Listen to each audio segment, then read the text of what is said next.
Hi guys, welcome back to my channel. Come with me and see what a family vacation with 3 generations is like in the Maldives, and I highly recommend this destination and I hope you will check this out at some point. Brilliant holiday. So let's go and see all that we did.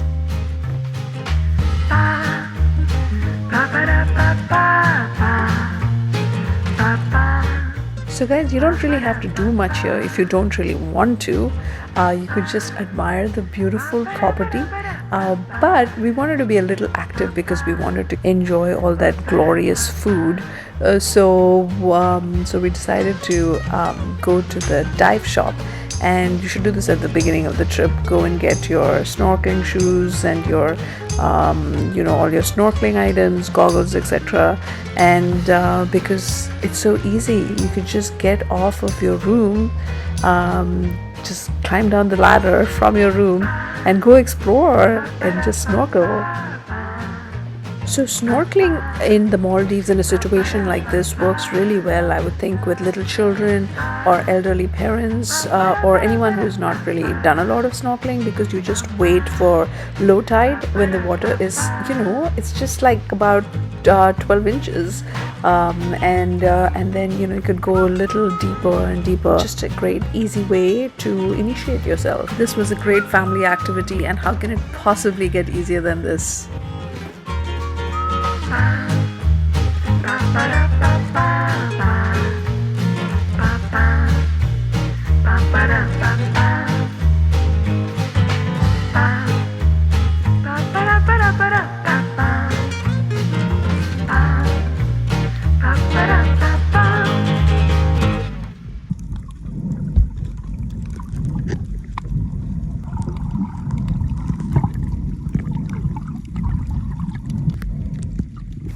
So guys, this blue area that you see ahead is the deep end. Now it's so deep I can't see the bottom, but then there's the coral and the shallow end right here, and you can walk here or you can float, and there is a rope that you see on the top left there that demarcates the shallow and the deep. So you're not supposed to go beyond that.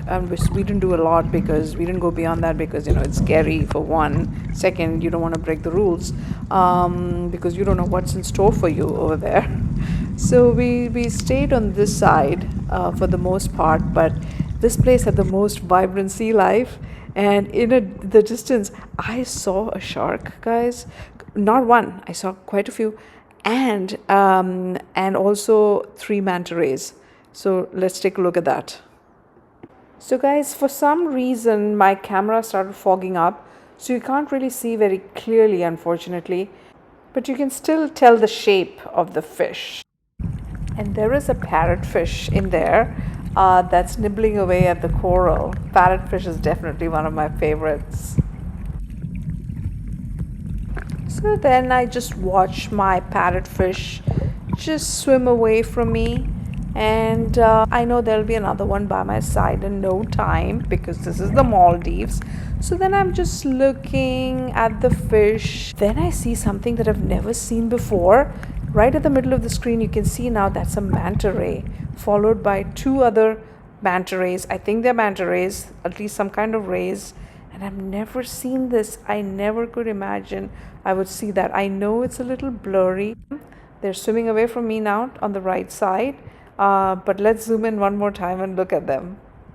So calmly and placidly, just swimming in the ocean. They're like birds of the ocean. So on this dive, I did see a big shark, but these are all coral, reef sharks. So they're harmless, basically. But they still kind of spook you out in the ocean. So you just have to keep your eyes peeled, and you'll end up seeing a shark at some point. In fact, there's one right there, middle of the screen. It's a small one, maybe about a meter long. And look at it gliding away. Again, a little blurry, but that is a shark.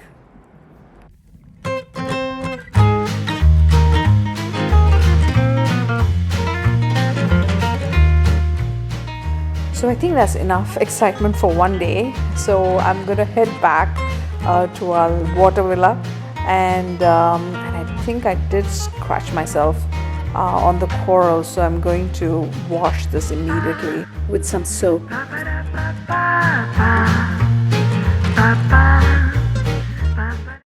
Guys, the shower and then the window. Can you believe it? Oh my goodness. And you can actually see fish down there. And there's the turquoise water in the front because there's sand and corals over here. And then there you see the deep blue. It's super deep back there. So guys, it took only 25 years of working in the United States to afford this luxury vacation. So now another 25 years for the next luxury vacation. Unless of course my YouTube channel takes off with my 25 lovely subscribers. 26 subscribers actually, excuse me. Guys, I think this weather is working on me because it's humid. So my skin's looking a little bit more youthful, I think.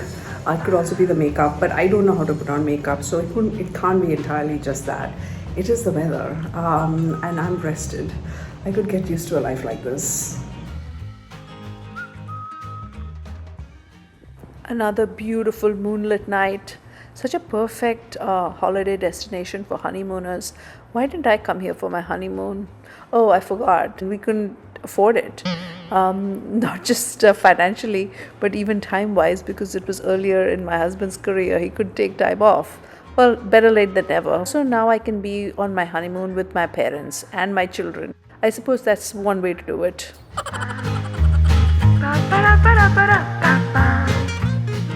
Guys, and look at this fish.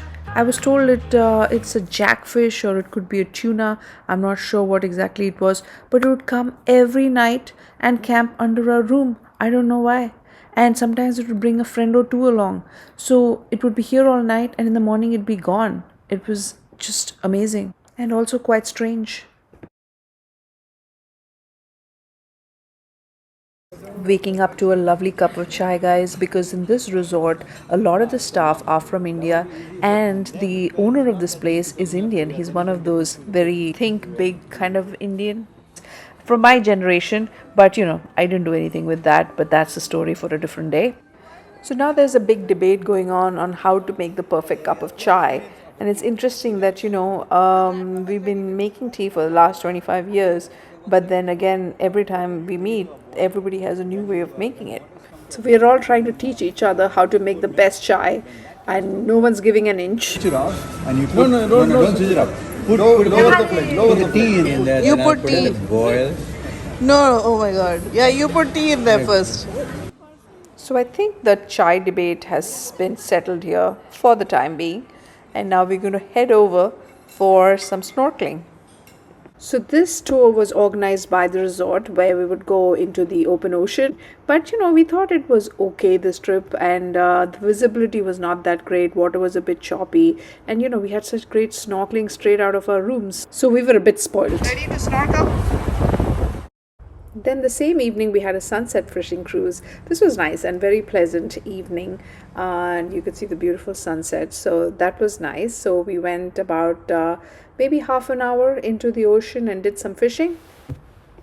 So they had some fish scraps for bait, and we all took a shot at trying to fish, and we learned this technique over here. This was deep sea fishing.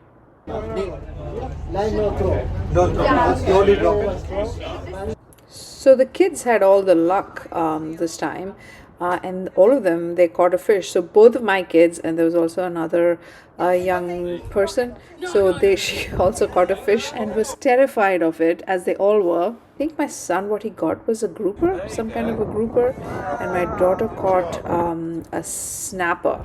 I love that this is like life. Oh my god. Yeah, no, it's not a pet. As excited as we were to try something new, we ended up feeling a little bad for the fish, you know, because it's not like we were eating it. This was not for sustenance. It was just for fun. We were putting these poor fish through a lot of pain. So we decided we probably don't want to do too much of this. And we're on our way back.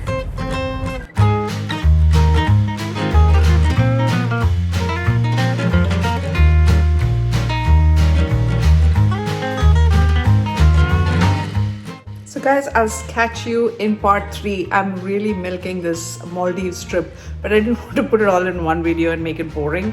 I'm trying different things, you know, see where it goes. I'm trying to make it as interesting as it can be for people, and also I'm trying not to get too overwhelmed with one video. So just kind of breaking it up. I'll catch you in the next video. Until then, bye bye. Ba ba da ba ba ba ba ba ba ba